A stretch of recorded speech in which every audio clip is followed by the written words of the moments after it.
Jet skis, wave runners, and sea-doos, whatever you call them, personal watercraft are a lot of fun. Over 125,000 PWCs are registered here, and those numbers grow each year. PWCs are used across Florida for everything from recreational riding to water skiing and even fishing. But more boat traffic means more opportunities for accidents. While PWCs account for only 13% of Florida's registered vessels, they're involved in more than 24% of our reported accidents each year. One reason the accident numbers are so high is because of the higher than normal operation time per vessel when compared to other types of boats. Also, a lot of these boats are rented or borrowed and used by inexperienced and untrained operators. Novice riders sometimes think of a PWC as a toy instead of a motorboat and quickly feel comfortable operating it. This can lead to carelessness, such as not paying close attention to what's going on around them, or operating too fast or too close to other objects or boats. Collisions are the most common type of PWC accidents.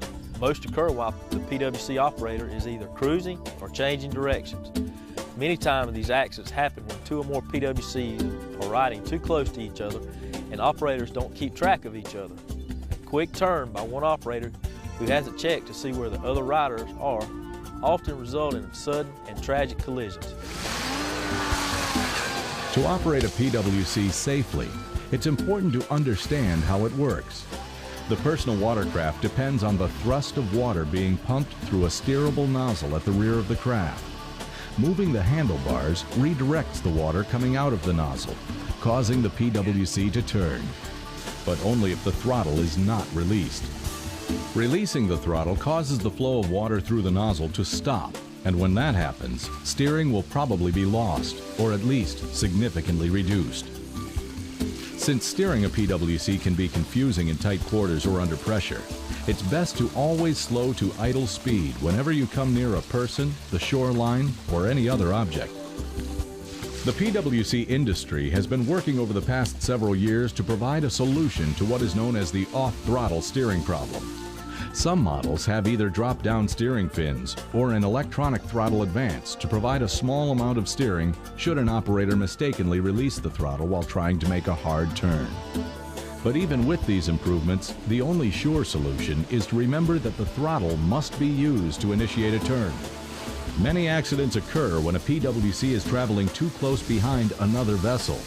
If the first operator makes an abrupt turn and the second operator releases the throttle to slow down while attempting to turn, the second craft is often carried straight ahead into the other PWC. These accidents are not a pretty sight. There's not much structure around a PWC rider for protection, and collisions often result in severe injuries. Broken bones, severe cuts, and even head and back injuries are common in PWC accidents, and nearly all of these can be avoided. Remember, keep your distance from other PWCs and avoid making any sharp or sudden maneuvers. Most of all, stay alert to all other vessels around you and be sure to look before turning. There are no brakes on a PWC. Collisions aren't the only type of PWC accidents. Many PWC riders are injured when they fall against or off of their PWC. Most of these happen when operators jump waves, boat wakes, or when a sharp turn throws a second rider from the craft. Accidents from this type of operation often lead to head and back injuries, and they can cause severe internal injuries to the operator or passenger. In many circumstances, wave jumping is even against the law. The offense of reckless operation includes maneuvers which unreasonably or unnecessarily endanger life, limb, or property, and jumping the wake of another vessel unreasonably or unnecessarily close to such other vessel, or when visibility around a vessel is obstructed. Florida's reckless operation law also prohibits weaving in and out of congested vessel traffic and swerving at the last possible moment to avoid a collision, as if playing chicken or trying to spray water on another person or vessel. Once again, these may seem like cool things to do, but these maneuvers are neither safe, smart, nor legal. Florida has other safety requirements for PWC riders. Anyone riding on or being towed behind a PWC must be wearing a U.S. Coast Guard approved non-inflatable life jacket. A PWC must also have a U.S. Coast Guard approved fire extinguisher and a sound-producing device such as a referee's whistle. The operator must also use an engine cutoff switch lanyard. When not in use, the lanyard should be removed so unwanted riders can't start the PWC. PWCs may never be operated between a half hour past sunset and a half hour before sunrise. No person under the age of 14 years old may operate a PWC in Florida. It's also against the law for anyone having charge over or control of a PWC to knowingly allow it to be operated by a person under the age of 14. Anyone born on or after January 1st, 1988 who operates a PWC in Florida must take and pass an approved boating safety course, either in the classroom or through Florida's home study course. After passing the course, the young boater will receive a Florida Boater ID card from the FWC. This card, and some form of photo ID, is required to be carried on board the boat by the operator. It's valid throughout the person's lifetime. Temporary certificates are available from vendors and rental operators across the state and require an exam. These cards are good for 1 year. Anyone operating a rental PWC must have received proper instruction on the safe handling of personal watercraft and must provide the rental company with a written statement that they have received the appropriate training before being allowed to ride. If you encounter a diver's down flag, you must stay at least 300 feet away from the flag in open water, or at least 100 feet away in a river, inlet, or channel.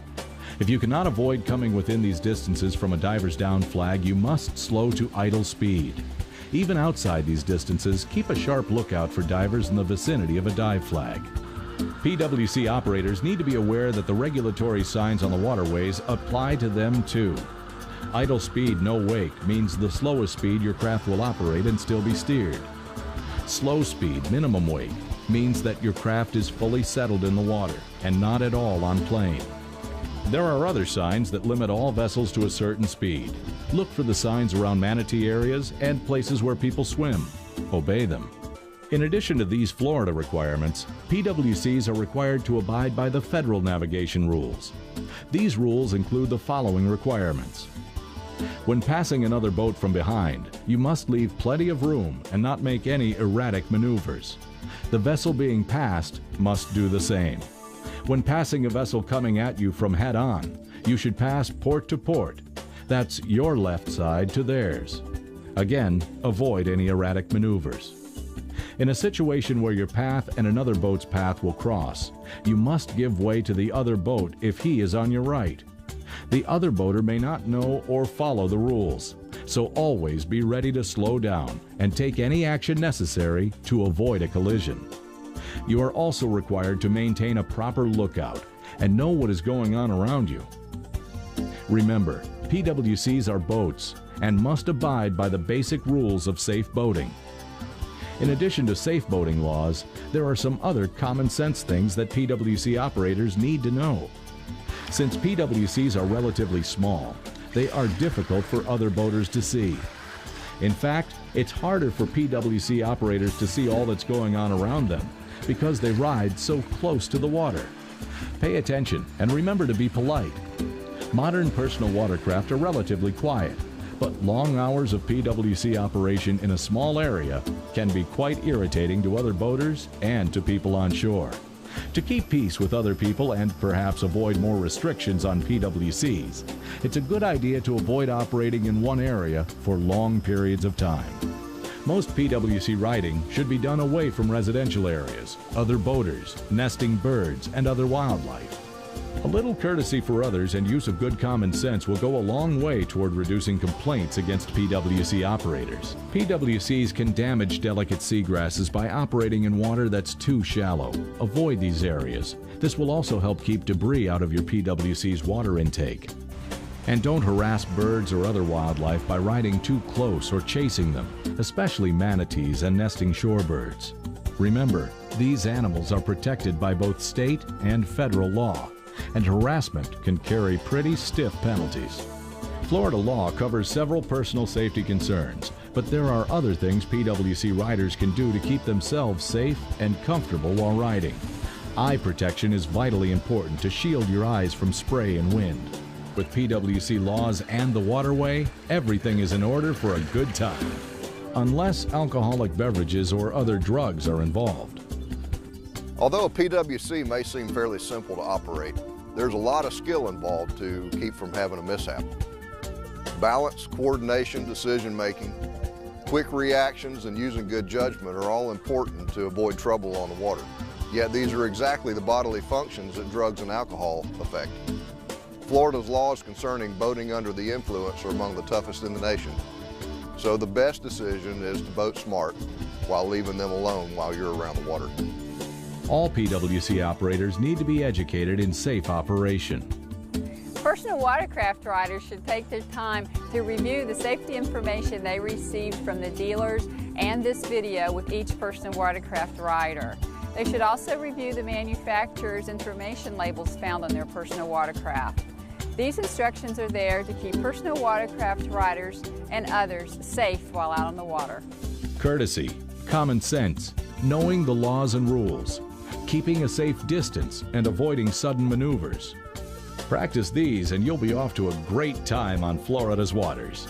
And take a boating safety course. No matter how long you've been boating, you'll be surprised how much you learn.